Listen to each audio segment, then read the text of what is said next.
नमस्कार, मैं हूं संजय शर्मा। आप देख रहे हैं 4 PM न्यूज नेटवर्क। मुझे लगता है भारतीय जनता पार्टी जिस राज्य में सबसे मजबूत स्थिति समझ रही थी, उत्तर प्रदेश, वहां पे कई सारे राह में रोड़े आके खड़े हो गए हैं। बीजेपी परेशान है कि उत्तर प्रदेश में ये जो सीन बन रहा है लगातार कई सीटों पर, उसे सोचा नहीं था। प्रधानमंत्री जी ने होली के ठीक पहले वाली रात को ये सीटों की घोषणा कर दी। मैंने मजाक-मजाक में ट्वीट किया कि प्रधानमंत्री जी, होली वाली रात, 1 रात पहले आपने इतनी लंबी-लंबी घोषणाएँ कर दी कि मैं इतना पुता हुआ था, हाथ देख ही रहे होंगे आप, मेरे सब रंग में लगे हैं। इतने ज़्यादा हम लोग होली खेल चुके थे पूरे ऑफ़िस के लोग कि हमने कहा इतनी बड़ी-बड़ी ब्रेकिंग खबरें हैं और हम बात नहीं कर पा रहे हैं, पूरा कूद रहे हैं। तो होली की से 1 रात पहले की जगह आप 1-2 दिन पहले कर देते तो हम लोग अच्छी चर्चा कर लेते। देखिए, वो आदत है सरप्राइज़ देने की। लोग जिससे कहें कि देखिए, प्रधानमंत्री जी होली पे भी इतना काम करते हैं, बीजेपी होली पे भी इतना काम करती है। ये प्लानिंग करती है बीजेपी कि ये मैसेज दे के हम त्योहारों पे भी इतना काम करते हैं, हम संडे को भी इतना काम करते हैं। फिर गोदी मीडिया उसको दिखाता है कि देखिए, हम जब छुट्टी मना रहे थे, तब प्रधानमंत्री जी काम कर रहे थे। इस तरह की बातें करते हैं। तो खैर वो लिस्ट आई सामने और उसमें बड़ा चर्चित नाम था वरुण गांधी का, वो नाम कट गया और माँ को सुल्तानपुर से टिकट दे दिया गया। वरुण गांधी को टिकट मिलेगा नहीं मिलेगा, इसकी चर्चा पहले भी चल रही थी, क्योंकि वरुण गांधी के जिस तरह के तेवर चल रहे थे, चाहे किसान आंदोलन की बात हो, बेरोजगारी की बात हो, वो लगातार सवाल कर रहे थे, सवाल उठाते थे वो कि ये तो गलत हो रहा है, ये पॉलिसी गलत है, पुरानी पेंशन बहाल होनी चाहिए। इस तरह के जो देश में सामने समस्याएं हैं, उनके लिए वो ज्वलंत मुद्दे उठाते रहते थे। कभी वो आर्टिकल लिखते थे, किताब लिखते थे, ट्वीट करते थे। लेकिन वो ये भूल गए कि अटल बिहारी वाजपेयी वाली भारतीय जनता पार्टी नहीं है। और ना कोई नेहरू जैसा कोई बड़े उदार दिल का कोई नेता है कि जो अटल बिहारी वाजपेयी नेहरू के खिलाफ बोलते थे और नेहरू ने आके उनकी पीठ थपथपाई कि तुम एक दिन देश के प्रधानमंत्री बनोगे, बहुत अच्छा बोलते हो। तो ये जो विपक्ष के लिए भी प्यार देने वाली बात थी, वो अब नहीं है। वो अटल जी की बीजेपी नहीं है। निंदक नीर राखिए आंगन कुटी छवाए, ये भाला भाव भी अब भारतीय जनता पार्टी के अंदर नहीं है। मोदी जी सिर्फ अकेले नेता हैं और बाकी सब उनके खामोश दर्शक हैं। जितने सांसद हैं, मोदी जी बोलते हैं, सारे सांसद दर्शकों की तरह सुनते हैं। अब इतनी बढ़िया अकलमंदी का काम किया कि बेटे का काट दिया, माँ को टिकट दे दिया। अब माँ 8-9 बार की सांसद।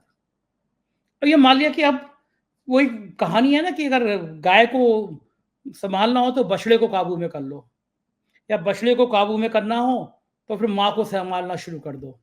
तो ये वाला फार्मूला है कि भाई बछड़ा बिकेगा कहाँ, माँ तो हमारे साथ है। देखिए, मुझे लगता है मनोवैज्ञानिक, जो अगर आप मेरी जगह हों या आप जितने दर्शक हों, हम सब अपने संतानों के प्रति बड़े जागरूक रहते हैं, बहुत प्यार करते हैं, अपने बच्चों को बहुत दुलार के साथ रखते हैं। तो मुझे नहीं लगता था कि भाई इतनी 8-9 बार की सांसद को ये स्वीकार होगा कि वो संसद में चली जाए और बेटा, इतना छोटा बेटा था, वो 3-4 महीने का था जब उसके पिता का देहांत हो गया। और इतने बड़े खानदान से, गांधी परिवार की बहू थी। संजय गांधी का जलवा हुआ करता था। एक फोटो वायरल हुआ था कि संजय गांधी के जूते एनडी तिवारी मुख्यमंत्री थे उठा रहे थे। ये जलवा था, मतलब उनके संजय गांधी के फोन पे मुख्यमंत्री बदल दिया जा करते थे। तो मेनका गांधी के लिए सिर्फ एक सांसद बन के रह जाना कोई बहुत बड़ी बात नहीं है। वो सांसद तो कहीं से भी बन सकती थी। सुल्तानपुर में मैंने आज कुछ लोगों से बात करी और सुल्तानपुर से फीडबैक आया कि मेनका गांधी शायद ये टिकट वापस कर सकती हैं, बगावत कर सकती हैं कि अगर मेरे बेटे को टिकट नहीं दिया गया तो मैं भी चुनाव नहीं लड़ूंगी। बात भी सही है। बेटा बाहर बैठा रहे, माँ संसद में चली जाए, तो ये माँ बेटे के रिश्ते, क्योंकि भारत वो है जहाँ पे ऐसी तमाम कहानियां हैं भारत की संस्कृति की कि माँ ने बच्चों की रक्षा के लिए अपनी कुर्बानी दे दी। कहा भी जाता है कि माँ खुद गीले में सो जाती है, बेटे को सूखे में सुलाती है। तो मोदी जी को लगता है कि भाई माँ को टिकट दे दिया, बेटे की कुर्बानी कर दी तो माँ संतुष्ट हो जाएगी। यही गलती करती है बीजेपी या मोदी जी। एक्चुअल में यहाँ पे शायद परिवार वाली बात जो बार-बार आती है सामने, वो बात आ जाती होगी। सेंटिमेंट्स नहीं है, संवेदनाएँ नहीं है। आप सोचो ना, कोई बेटे बेटे को आपके घर के बाहर निकाल दे। गर्मी हो रही हो, खूब कड़कड़ाती गर्मी हो रही है, कड़कड़ाती ठंड पड़ रही हो। बेटे को घर के बाहर निकाल दो, माँ से कहे आप अंदर आके एयर कंडीशन में बैठ जाइए या हीटर में बैठ जाइए। कोई माँ स्वीकार कर लेगी? बेटे को पार्लियामेंट में घुसने मत दो और माँ से कह दो कि आके पार्लियामेंट में बैठ जाए। तो सूत्र बता रहे हैं, चर्चाएँ हैं कि मेनका गांधी बगावत कर सकती हैं। और मेनका गांधी की बगावत से पीलीभीत तो सुल्तानपुर, कम से कम 2 सीट ऐसी हैं जहां भारतीय जनता पार्टी का पूरा गणित बिगड़ जाएगा। यही नहीं, लगातार तस्वीरें वायरल हो रही हैं कि जिसने किसानों की आवाज़ उठाई, जिसने किसानों के दर्द पे बोला, उस वरुण गांधी का टिकट काट दिया गया और जिसने किसानों पे गाड़ी चढ़ा दी, जिसके बेटे ने गाड़ी चढ़ा दी, उस टेनी को टिकट दे दिया गया। किसानों के अंदर गुस्सा है, बेरोजगारों के अंदर गुस्सा है कि जो वरुण गांधी हमारी बात कहते थे, हमारे लिए साथ खड़े होते थे, हमारी बात कहने के लिए वरुण गांधी का टिकट कट गया। तो नौजवानों में गुस्सा है, किसानों में गुस्सा है, पुरानी पेंशन की बात करने वाले लोगों में गुस्सा है कि हमारी बात करते थे वरुण गांधी, इसलिए वरुण गांधी की बलि ले ली गई। तो ये गुस्सा उत्तर प्रदेश की कई सीटों पर असर डाल सकता है। तो मैंने सोचा कि वरुण गांधी के किसी बहुत निकट व्यक्ति से बात करूं, जो पिछले कई महीनों से लगातार वरुण गांधी के संपर्क में रहे हों, वरुण गांधी की राजनीति को जानते हो। तो एक नाम ऐसा है, पुष्पेंद्र सिंह। वैसे तो किसान नेता है, लेकिन बहुत पढ़े लिखे किसान नेता है। उनके लेख देश दुनिया के तमाम बड़े बड़े अखबारों में छपते हैं और वरुण गांधी की राजनीति को समझने के लिए पुष्पेंद्र जी से ज़्यादा बेहतर कोई इंसान नहीं था। तो मैंने पुष्पेंद्र जी से अनुरोध किया कि मेरे साथ कुछ देर चर्चा करें, हम लोग बात कर समझने की कोशिश करेंगे वरुण गांधी और मेनका गांधी का प्लान क्या है, कहाँ तक ये बगावत जा सकती है। चलते हैं पुष्पेंद्र जी के पास और समझने की कोशिश करते हैं कि वरुण गांधी के बाद क्या मेनका गांधी बगावत करेंगे। चलिए चलते हैं। 4 PM न्यूज नेटवर्क में आपका स्वागत है पुष्पेंद्र जी। एक पढ़े लिखे किसान नेता हैं आप और आपके दुनिया में तमाम बड़े-बड़े अखबारों में आपके लेख छपते रहते हैं। मेरे ख्याल से आपका बौद्धिक स्तर बहुत ऊँचा है, इसीलिए आप वरुण गांधी के दोस्त हैं, क्योंकि वरुण गांधी भी काफ़ी पढ़ने-लिखने में आगे रहते हैं। उनके भी लेख आपकी तरह बड़े-बड़े अंग्रेजी अखबारों में छपते रहते हैं। तो वरुण के भी अंग्रेजी अखबारों के लेख मैं पढ़ता रहता था, आपके भी लेख पढ़ता रहता था और आप वरुण जी के बहुत करीबी लोगों में माने जाते थे। क्या आपको उम्मीद थी कि वरुण गांधी का टिकट काटा जा सकता है? देखिए संजय जी, ये सिलसिला जो है थोड़ा-सा इसमें बैकग्राउंड में जाना पड़ेगा। जो 2004 के बाद इन्होंने राजनीति ज्वाइन की थी वरुण गांधी ने, वो उस वक़्त प्रबोध महाजन जी ने इनसे निवेदन किया था कि भई आप लोग यहाँ आएँ और वो जो भाजपा थी उस वक़्त की, वो अटल बिहारी वाजपेयी के दौर की भाजपा थी, अटल अडवाणी जी के दौर की। और इनको लेने का अर्थ ये था मेनली कि भई उस तरफ गांधी है तो इस तरफ भी एक गांधी बैलेंसिंग के लिए रखे जाएँ, भिड़ाने के लिए नहीं।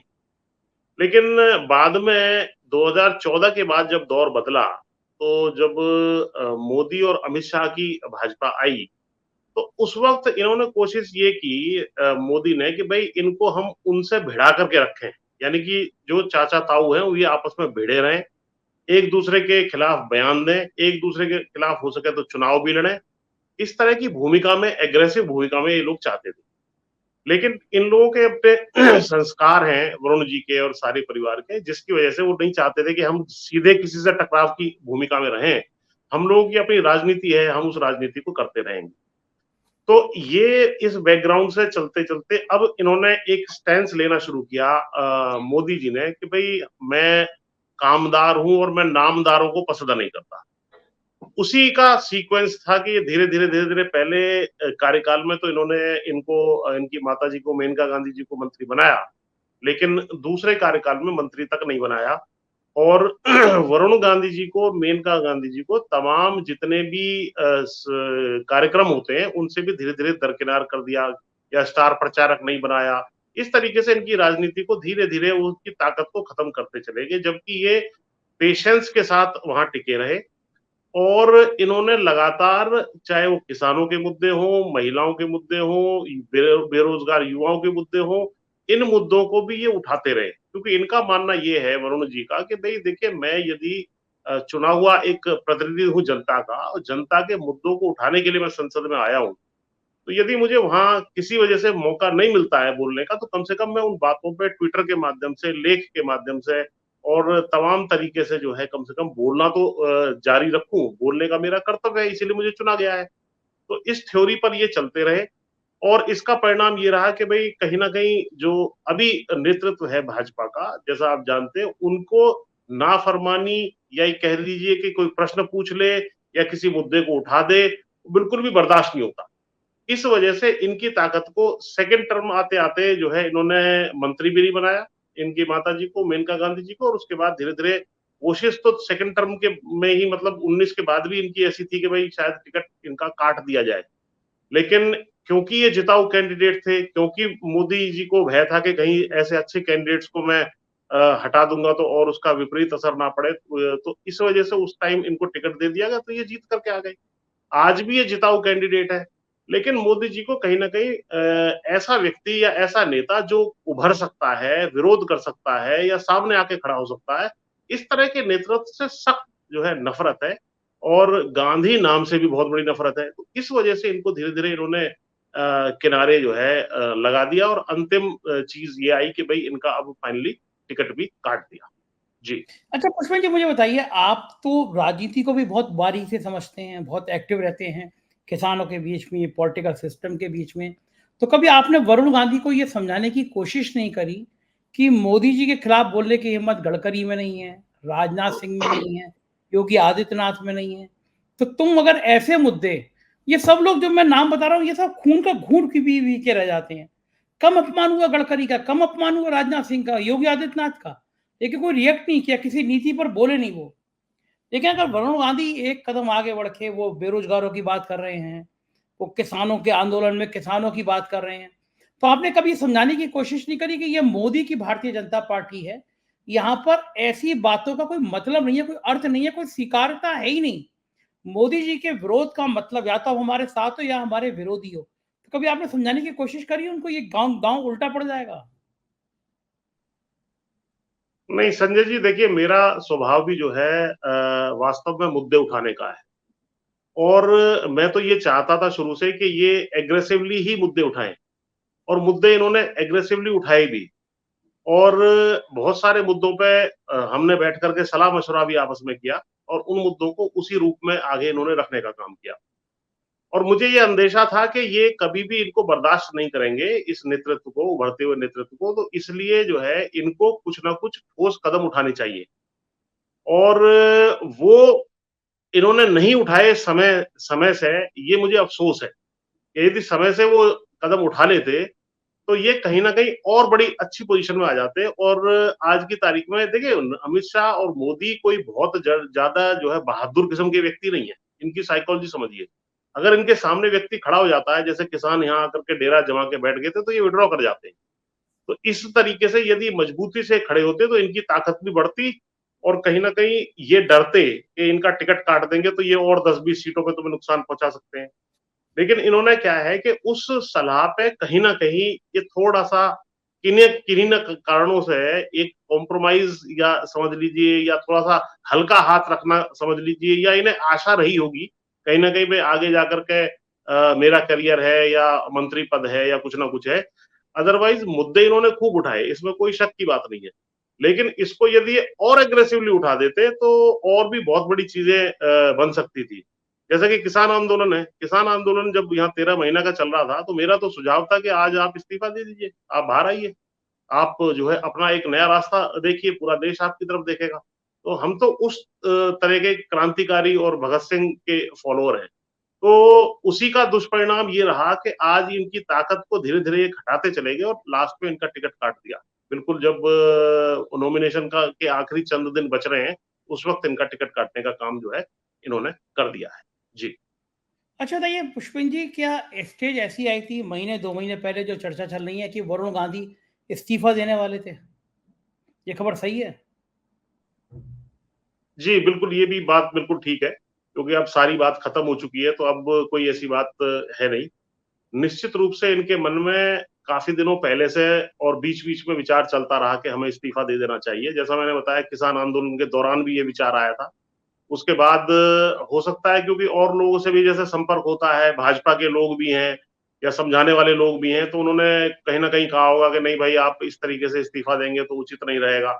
तो कहीं न कहीं इस्तीफा देने की बात थी, और इस्तीफा जो है ये देना भी चाहते थे, लेकिन कहीं न कहीं कोई न कोई घर से प्रेशर हो, या पार्टी के कुछ इनके जो शुभचिंतक हैं या जिनके संपर्क में रहते हैं, उनके माध्यम से हो, तो इस्तीफा देने की कहीं न कहीं इनके मन में थी, ठोस बात थी, ये मैं आपको बता सकता हूँ। पुष्पा जी, ये बात बड़ी सुल्तानपुर से मेरे कुछ मित्रों ने बताया कि मेनका गांधी भी शायद बगावत के मूड में है, और बात भी सही है। कई जगह से आप देखिए ना, सत्यदेव पचौरी हैं, वीके सिंह हैं, इन्होंने पहले ही लिख दिया भाई हम चुनाव नहीं लड़ना चाहते। इनको लगा होगा हमारा टिकट कटे, उससे बेइज्जती होने से पहले अच्छा है कि हम खुद ही टिकट वापस कर दें। क्या ये बात सही है कि मेनका गांधी भी बहुत नाराज हैं? लगता भी है किसी नेता के बेटे का टिकट कट जाए और फिर नेता खुद लड़े। सुल्तानपुर से मेरे कुछ मित्र कह रहे थे कि भाई मेनका गांधी ने कहा कि मैं चुनाव नहीं लड़ूंगी। तो अगर ये हो गया तो एक बड़ा बड़ा संदेश चला जाएगा, 2 सीटें डिस्टर्ब हो जाएंगी बीजेपी की, पीलीभीत तो सुल्तानपुर। क्या ऐसा हो सकता है? देखिए संजय जी, हमें मेनका गांधी जी की जो है साइकोलॉजी थोड़ा समझनी पड़ेगी। उन्होंने बहुत यंग एज में एक बहुत बड़ी जो है पावर जो है अपने आंखों के सामने देखी है। उन्होंने देखा है कि किस तरीके से प्रधानमंत्री का और सब कार्य होता है, कैसे देश को चलाया जाता है। तो पावर की भूख उनके अंदर होगी, ऐसा कुछ नहीं है। और आज मोदी और अमित शाह जी की उतनी पावर नहीं है जिस वक्त उस टाइम जो है संजय गांधी जी की पावर हुआ करती थी। और उनको ये भी कहीं ना कहीं लगता है कि जिन जिन टेलीफोन पर हम लोग मुख्यमंत्री बना दिया करते थे और प्रधानमंत्री बना करते थे, एमपी और एमएलए की तो कहीं कोई औकात ही नहीं है। वो आज हमारी स्थिति ऐसी हो गई है कि साहब हमें एक एक टिकट के लिए मोहताज किया जा रहा है एक किस्म से। तो एक गुस्सा तो उनके मन में निश्चित रूप से है। अब इन्होंने क्या गेम खेला है जो गांव में कहते हैं कि भाई गाय को बांध लो तो बछड़ा कहां जाएगा। तो इन्होंने कहा भाई हम सुल्तानपुर से मेनका गांधी को टिकट दे देते हैं और इसका रिएक्शन देखते हैं ये क्या करते हैं। लेकिन ये अपनी माँ का बड़ा सम्मान करते हैं। आज ये चाहें तो बड़ा विद्रोह कर सकते हैं और उसका बहुत बड़ा दुष्परिणाम भी जो है झेलना पड़ सकता है राजनीतिक रूप से भाजपा को। लेकिन माँ की वजह से या माँ के आदेश के तहत या माँ इनका क्या रिएक्शन करेंगी, उस हिसाब से ये अपना अगला कदम बढ़ाते हुए जो मुझे दिख रहे हैं। और माता जी के अंदर भी जो मेनका गांधी है उनके अंदर भी निश्चित रूप से निराशा और गुस्सा इस बात का अवश्य होगा। हालांकि मेरी डायरेक्टली उनसे कोई बातचीत नहीं होती है, लेकिन निश्चित रूप से जो इनकी बातों से मुझे समझ में आता है। और अगर वो टिकट लौटा दें या कोई ऐसी बात आ जाए तो इसमें बहुत आश्चर्यचकित होने की बात नहीं है। और निश्चित रूप से एक जो है थप्पड़ के रूप में भी ये होगा कि भाई ठीक है तुमने दे दिया, लेकिन हम तुम्हारे टिकट के मोहताज नहीं है। चाहे हम चुनाव लड़े या ना लड़े, सांसद से बड़ा हमारा कद है। हम तो सांसद और मुख्यमंत्री टेलीफोन पे बना दिया करते थे कि तुम हटिए और तुम बन जाओ। तो आज ऐसी कोई स्थिति नहीं है कि तुम्हारे हम सांसद के। और आज की तारीख में भी आप देखें तो मेनका गांधी जी वास्तव में 8-9 बार की सांसद सबसे वरिष्ठ है। तो 8 बार का सांसद हो या 9 बार का, 10 बार का, रहता तो क्या पूर्व सांसद ही है। तो इससे क्या फर्क पड़ता है कि वो एक बार चुनाव ना भी लड़े। उनका अपना एक बॉडी ऑफ वर्क है जो उन्होंने जानवरों के लिए काम किया है, वो इस देश में कभी किसी ने नहीं किया। तो मुझे नहीं लगता कि जो है ये इन चीजों से वो डरने वाली है। हो सकता है कि इस कदम को भी वो उठा ले। जी। देखिए, बड़ी आपने कायदे की बात करी कि वरुण गांधी माँ का सम्मान करते हैं, इसलिए वो शांत हैं। लेकिन अगर हम मनोविज्ञान को समझें, तो मेनका गांधी के भी वो इकलौते बेटे हैं। मेनका गांधी ने युवावस्था में अपना पति खो दिया। वो पति की आपको याद होगा कि एक फ़ोटो वायरल हुई थी कि एक मुख्यमंत्री संजय गांधी की चप्पल उठा रहा है। आप बिल्कुल सही कह रहे हैं। वो तस्वीर ने पूरे दुनिया में, देश में तहलका मचाया था। संजय गांधी का जो रुतबा था, वो प्रधानमंत्री से कम नहीं था। तो उनकी वो विधवा थी, मतलब वो उन्होंने शान-ओ-शौकत देश को, संजय गांधी को चलाते हुए देखा है। और वरुण बहुत छोटे थे शायद, जहाँ तक मुझे याद है 2 या 3 साल के। एक ही बेटा। माँ, कहा जाता है कि माँ खुद गीले में सोती है, बेटे को सूखे में सुलाती है। बेटे का टिकट कट जाए और माँ सांसद बन के संसद में चली जाए, इस देश की माँ का ये इतिहास कभी रहा नहीं है। यहाँ पन्ना धाय जैसी माँ हैं, हुई हैं इस देश में, जिन्होंने अपनी सेवा के लिए अपने बेटे की कुर्बानी दे दी। माँ का एक बहुत ऊंचा स्थान है। और एक ऐसा योग्य बेटा हो जिसके लेख पूरी दुनिया में छप रहे हों, जिसको रिकॉग्निशन मिल रही हो, वो पार्लियामेंट में ना जाए, माँ चली जाए। मेनका गांधी क्या इतनी स्वार्थी हो सकती हैं, लगती हैं आपको? नहीं, बिल्कुल ऐसी स्वार्थी नहीं है वो। बल्कि अभी ये एक्चुअली मोदी जी का फेंका हुआ दाव है कि भाई मैंने इसका काट दिया और आपको दे दिया। लिस्ट में तो उन्होंने नाम डाल दिया। अब ऐसी बात तो कहीं आई नहीं है कि भाई इन्होंने कहा था ठीक है भाई मुझे दे दो और इनका काट दो। ये इन्होंने तो दोनों के ही टिकट चाहे थे, लेकिन दोनों में से एक का टिकट काट करके एक को लिस्ट में डाला है। एक तरफा काम ये उन्होंने किया है। अब दूसरी उनकी सहमति बनेगी नहीं बनेगी, रिएक्शन क्या होगा, निश्चित रूप से ये बहुत बड़ा प्रश्न खड़ा हुआ है कि कहीं ना कहीं वो इस बात पर विचार कर सकती हैं कि भाई मुझे इस पर मतलब बेटे को नहीं लड़ा रहे तो मुझे भी नहीं लड़ना चाहिए। और मैं आपको बता दूं, आज की तारीख में यदि दोनों माँ बेटा टीएमसी में चले जाएं तो बंगाल की किसी भी सीट से जाकर के ये सांसद बन सकते हैं। ठीक है। आज की तारीख में ये आम आदमी पार्टी में चले जाएं, नई दिल्ली से मान लो वरुण गांधी टिकट भर दें और कुरुक्षेत्र सीट भी गठबंधन में है, वहां से मेनका गांधी जी, क्योंकि वहां पंजाबी और तमाम वोट भी है, वहां से भर दें, तब भी ये संसद पहुंच जाएंगे। तो संसद पहुंचना इनके लिए कोई बहुत बड़ा असंभव नहीं है काम, जिसके लिए कोई बहुत बड़ा एहसान मोदी जी इनके ऊपर कर रहे हैं। लेकिन इन्होंने जो है ना, मोदी जी ने भी अपनी, जैसे होली के ऊपर जिस व्यक्ति के ऊपर इतनी मुसीबत सन 1980 में 3 महीने के थे, जब इनके पिताजी जो है दुर्घटना में चले गए थे, और उसके 3 बाद महीने। किस तरीके का इन्होंने संघर्ष देखा है, वो सारी चीजें सामने है। होली के दिन आप टिकट काट रहे हैं, वो भी एक जिताऊ कैंडिडेट का, और उसने भी कभी आपके खिलाफ कोई गाली गलौच नहीं की, कोई अपमानजनक शब्द आपके लिए इस्तेमाल नहीं किए, कोई अपने डिग्निटी से नीचे कोई बात नहीं की। उन्होंने केवल एक कुछ चिट्ठियां लिखी हैं कि साहब जो है इनकी किसानों की बात सुनी जाए, या ये जो है बेरोजगार युवा जो है ये सड़क पर दर दर की ठोकरें ना खाएं, या ये संविदा कर्मचारियों के विषय में। तो भाई चुना क्यों गया था? किस किस्म की राजनीति मोदी जी कर रहे हैं? या मोदी जी चाहते हैं कि जो है फिर तो कमल ही बिठा दो वहां, व्यक्तियों को सबको हटा करके, और जिसके जितने जीत के आए कमल वहां बिठा दो, एक ही व्यक्ति बोलेगा और एक ही व्यक्ति करेगा। तो ये व्यक्ति इसीलिए चुने जाते हैं ताकि वो अपने क्षेत्र की आवाज उठाएं, मुद्दे उठाएं। यदि वो मुद्दे नहीं उठा सकते तो कहीं ना कहीं उनकी राजनीति का कोई करने का कोई अर्थ नहीं है। और इनको नाम की आवश्यकता नहीं है कि साहब मैं सांसद बन जाऊंगा तो मेरी पेंशन आ जाएगी, या मेरा नाम चमक जाएगा, या लोगों को मेरा नाम पता चल जाएगा। अरे भैया, नाम और पैसा और रुतबा और शोहरत सब चीज ये देख चुके हैं, पावर ये देख चुके हैं, और इतनी बड़ी पावर देख चुके हैं जिसकी कल्पना भी कभी मोदी और अमित शाह नहीं कर सकते। तो उसके बाद भी आप इतनी छोटी हरकतें कर रहे हैं। तो सम्मान की बात होती है, चलो ठीक है भाई, नया लड़का है, इसने कुछ मुद्दे उठाए, शाबाश। अगर अटल बिहारी वाजपेयी जी होते तो वो बुला करके शाबाश ही देते। जैसे अटल बिहारी वाजपेयी स्वयं नेहरू जी के खिलाफ पार्लियामेंट में बोलते थे, तो नेहरू जी बड़ा दिल दिखा के कहते थे भाई एक दिन ये व्यक्ति प्रधानमंत्री बनेगा। तो ये एक ट्रेडिशन हमारे यहाँ था कि अगर किसी ने विरोध में चिट्ठी लिखी, उसको बुलाया जाता है कि भाई आपने ये लिखा है, इसका क्या सोल्यूशन आपके मन में है, हम इसको करते हैं। तो ये जो छोटी और संकुचित मानसिकता से जो है मोदी जी ने राजनीति की है, ये इतिहास में इनका कोई स्वर्णिम अक्षरों में नाम नहीं लिखा जाएगा। इनका नाम लिखा जाएगा कि उभरते हुए टैलेंट को खत्म करना, अपने विरोधियों को कुचलना, किसानों को कुचलना। और किसानों को आज एक वो वीडियो, वो मैसेज सारे सोशल मीडिया पर जो है वायरल हो रहा है कि वरुण गांधी जिसने किसानों की आवाज उठाई उसका टिकट काट दिया जाता है, और टेनी जिसके लड़के ने किसानों को अपनी जीप के नीचे कुचला, उसका पहली लिस्ट में टिकट कर दिया जाता है। और मुझे यह भी बताया जा रहा है कि कुछ दिनों बाद शायद हो सकता है कि ये जो ब्रजभूषण शरद सिंह है इसका भी टिकट कर दिया जाए। तो इस तरह की राजनीति, हल्की राजनीति आप जो कर रहे हैं, ये कोई देश देख रहा है कि आपके लिए ठीक नहीं है, ना भाजपा के लिए ठीक है, ना आरएसएस के लिए ठीक है। और ये जो संस्कारी बनते हैं, अरे होली के दिन आप ऐसे पवित्र दिन पर टिकट काट रहे हैं, बिना किसी कारण के काट रहे हैं, जिताऊ कैंडिडेट का काट रहे हैं जिनको लोग ढूंढते फिरते हैं। तो ये ठीक काम नहीं, इस देश में नहीं हो रहा। हल्का काम इन्होंने मोदी जी ने किया है। जी तो एक बात है पुष्पन जी, आप कह रहे हैं कि जरूरत क्या है, कमल बैठा दो, वो व्यक्ति बोलता रहेगा, बाकी सुनते रहेंगे। तो 10 सालों में आपको लगता नहीं कमल ही बैठे हुए हैं? 10 सालों में एक ही व्यक्ति बोल रहा है, किसी की हैसियत है कि उसे सवाल कर ले? आपको लगता नहीं यही हो रहा है 10 सालों से?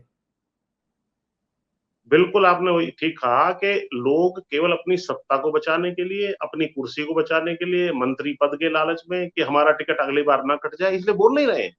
मैं तो बड़ा आश्चर्य में हूं कि आदमी का जमीर इतना ज्यादा मर जा रहा है। और वरुण गांधी जी को मैं इसीलिए रेस्पेक्ट भी करता हूं कि उनको मालूम था कि यदि मैं किसानों की आवाज उठाऊंगा, या मैं नौजवान बेरोजगारों की आवाज उठाऊंगा, या अन्य मुद्दों को उठाऊंगा, तो मेरा टिकट कट सकता है। और ये हमें भी मालूम था कि भाई इस रास्ते पे, बस इनसे गलती ये हुई है कि समय पर अगर ये वास्तव में वहां इस्तीफा देकर के निकल लेते, झंडा बुलंद कर देते, तो आज की तारीख में देश को एक वास्तविक विपक्ष की आवश्यकता है, वो नेतृत्व की आवश्यकता है। वो नेतृत्व ये पूरे देश को दे सकते थे। अब भी मुझे आशा है आगे जाकर के, हो सकता है ये चुनाव लड़े ना लड़े, वो भविष्य के गर्भ में क्या ये करेंगे, लेकिन देश को एक नेतृत्व की आवश्यकता है। वरुण गांधी उस नेतृत्व को निश्चित रूप से दे सकते थे, लेकिन फिलहाल एक जो है असमंजस की स्थिति बनी हुई। अब देखना है क्या होता है अगले कुछ दिनों में। जी अच्छा, क्या वरुण गांधी पीलीभीत से, उन्होंने कहा जा रहा है कि नामांकन पत्र उन्होंने खरीदवाए, तो क्या वरुण गांधी पीलीभीत से निर्दलीय चुनाव लड़ सकते हैं, किसी अन्य पार्टी से चुनाव लड़ सकते हैं। देखिए, ये बात बिल्कुल ठीक है कि उन्होंने पर्चे लिए थे और पर्चे जो जैसे लिए हैं, पर्चे यदि वो फाइल करते हैं, तो मुझे आशा ये है कि इंडिया गठबंधन तत्काल उन्हें अपना जॉइंट कैंडिडेट घोषित कर देगा।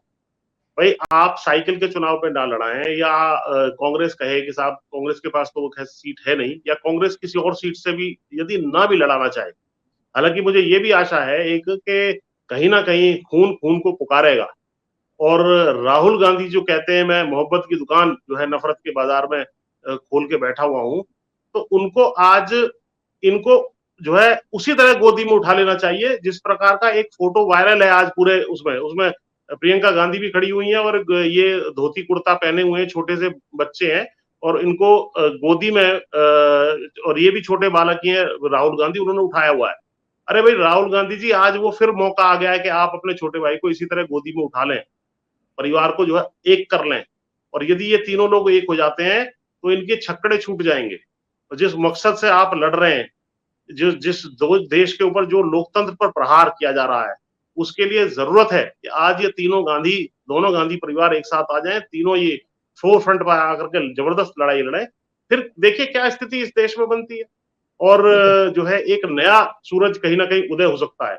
इसके अलावा जैसे मैंने बताया कि टीएमसी के माध्यम से या किसी और माध्यम से भी संसद पहुंच सकते हैं, कोई इन्हें आसानी से राज्यसभा भी दे देगा। ये हाँ, संसद से रोकने का कोई दरवाजा मोदी जी समझे कि मैं टिकट काट दिया तो ये अब जीवन में संसद नहीं पहुंच सकते, ये इनकी गलतफहमी है। अरे भाई आप कब कब तक यहाँ प्रधानमंत्री बने रहोगे? जैसी स्थिति आ रही है हो सकता है इसी बार आप हट जाओ और ये कहीं ना कहीं से पहुंच जाएंगे। ये मान लो चुनाव ना भी लड़े, लेकिन कल को राज्यसभा इनको दे दी जा सकती है। इनकी इतनी काबिलियत है, इनका इतना जो है इफेक्ट है। तो ये छोटी सोच की वजह से जो ये काम किए गए, ये मोदी जी को शोभा नहीं देते। जी देखो ठीक है, एक आखिरी सवाल, क्या आपको नहीं लगता संघ और भाजपा को गांधी नाम से ही परेशानी है? ये बिल्कुल बात ठीक कही आपने कि उनको ये लगता है कि जब तक गांधी नाम हमारे विरोध में खड़ा हुआ है, हमारा जो हिंदुत्व का एजेंडा है या सांप्रदायिकवाद का एजेंडा है या और तमाम हमारे जो है मनुवाद वाले एजेंडे हैं या समाज को अपने काबू में करने के एजेंडे हैं या एक हिटलरशाही यहाँ पर स्थापित करने का, लोकतंत्र को समाप्त करने का जो एजेंडा है, ये तमाम एजेंडे हमारे फेल हो जाएंगे यदि गांधी सामने खड़ा हुआ है।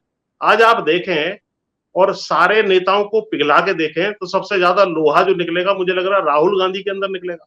बाकी सब तो सरेंडर हो चुके हैं कहीं ना कहीं फाइलों से। लेकिन एक व्यक्ति है जबरदस्त तरीके से बोल रहा है और वो बाहर रह के बोल रहे हैं, और ये वरुण गांधी जी भाजपा के अंदर रह करके इन्होंने बोला, चाहे इन्होंने एग्रेसिवली उतना ना बोला हो, लेकिन लिखने में, पढ़ने में, बयानों में तो इन्होंने भी कोई कसर नहीं छोड़ी। हाँ, सभ्यता के दायरे में रह करके बात इन्होंने कही। तो ये दोनों गांधी कहीं ना कहीं लोकतंत्र की रक्षा के लिए और जो है डेमोक्रेसी के लिए और बाकी समाज को रिप्रेजेंटेशन जिस तरीके से मिलना चाहिए हर चीज में और सांप्रदायिकता समाप्त होनी चाहिए, उसके खिलाफ एक लड़ाई लड़ रहे हैं। तो ये लंबी लड़ाई 1925 से ही चली आ रही है और इनके खिलाफ जो है ये संघ वर्सेस गांधी की ये लड़ाई है और ये लड़ाई अभी और लंबी चलेगी मुझे ऐसा लग रहा है।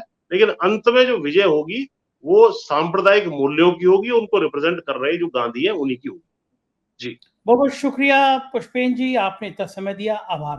तो ये थे पुष्पेन जी, आपने सुना इनकी बात और ये बता रहे थे कि किस तरह मेनका गांधी के तेवर हैं, किस तरह एक बड़ा परिवार है और वरुण गांधी क्या क्या स्टेप उठा सकते हैं। मुझको उम्मीद है ये चर्चा आपको पसंद आई होगी। अपनी राय से अवगत कराइएगा, चैनल को ज्वाइन कीजिएगा, सब्सक्राइब करिएगा।